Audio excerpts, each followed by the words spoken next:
The Linguistic Miracle, Episode 56. Animals are communities like humans. Makhluk hewan sebagai kaum, seperti halnya manusia.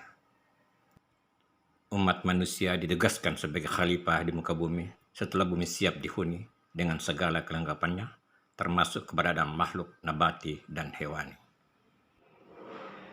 Wa ma khalaqtul jinna wal insa illa liya'budun.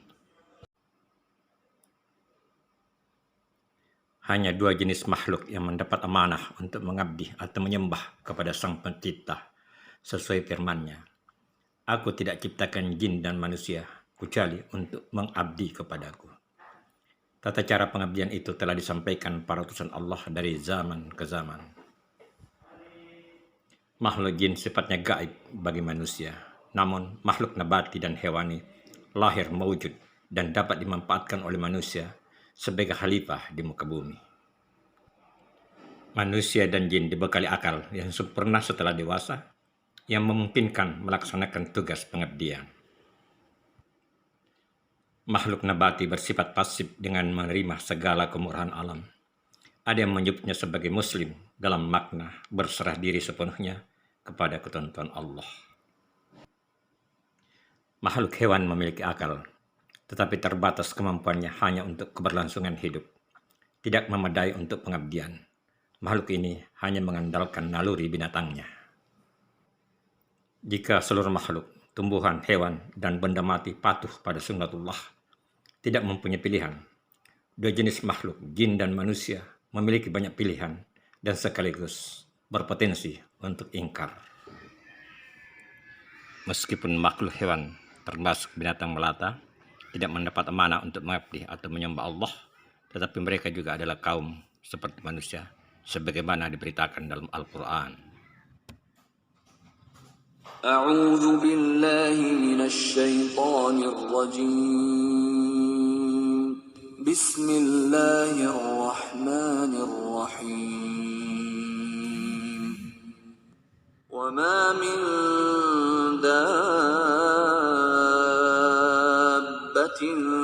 fil ardi wala ta'irin yatiru bi janahihi إلا أمم أمثالكم ما فرطنا في الكتاب من شيء ثم إلى ربهم يحشرون والذين كذبوا بآياتنا صم وبكم في الظلمات من يشاء الله يضلله ومن يشاء يجعله على صراط مستقيم.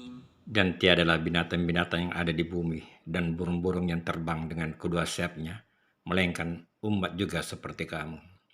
Tiadalah kami alpakan sesuatu pun dalam Alkitab. Kemudian kepada Tuhanlah mereka dihimpunkan.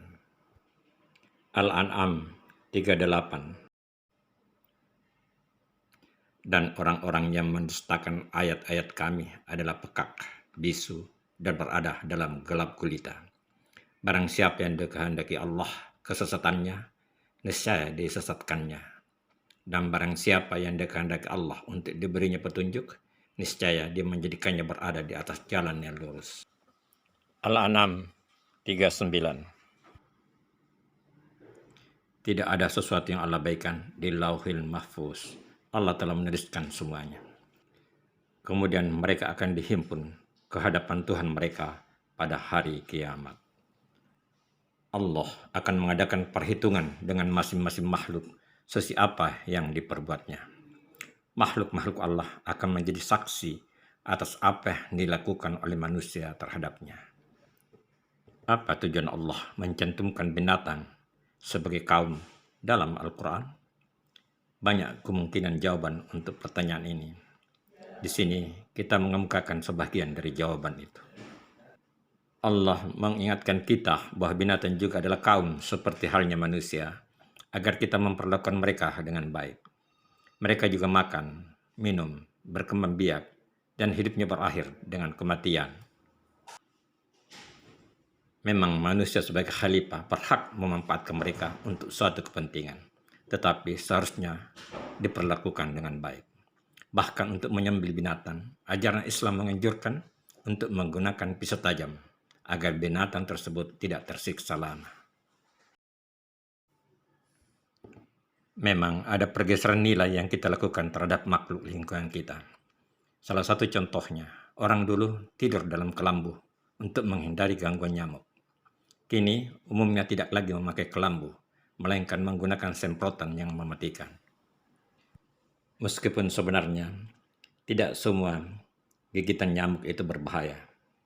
Umumnya nyamuk hanya mengisap darah kotor. Orang-orang yang mendustakan ayat Allah atau mengabaikannya, mereka sebenarnya berada dalam kegelapan. Tujuan hidupnya tidak jelas. Allah memberikan hidayah kepada siapa yang Dia kehendaki. Tetapi ada syaratnya. Sang hamba memiliki keinginan mendapat petunjuk dan ada nilai yang dihargai oleh Allah dalam perjalanan hidupnya.